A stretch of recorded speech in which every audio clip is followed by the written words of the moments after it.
Thepla ready છે શ્રાવણ મહિના નિમિત્તે. ચાલો રાજગરાના થેપલા શીખીએ. પરોઠા જો એકદમ બધા ઉતરી ગયા છે, યમ્મી ટેસ્ટી. ચાલો ગરમા ગરમ ખાવા.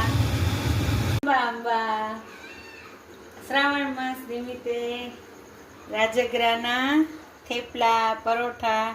તો આપણે જો રાજગરો લઈ લીધો છે, એમાં સ્વાદ પ્રમાણે મીઠું અને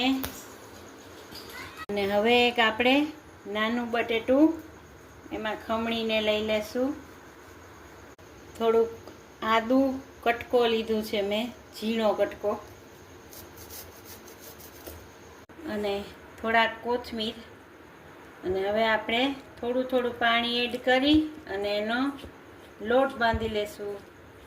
જો હવે આપણે વણી લઈ 10 મિનિટ જેવું રેસ્ટ આપી દીધું. હવે એ વણાશે નાના નાના અને સોફ્ટ હાથે વણવાના, પણ એકદમ વણાશે મસ્ત.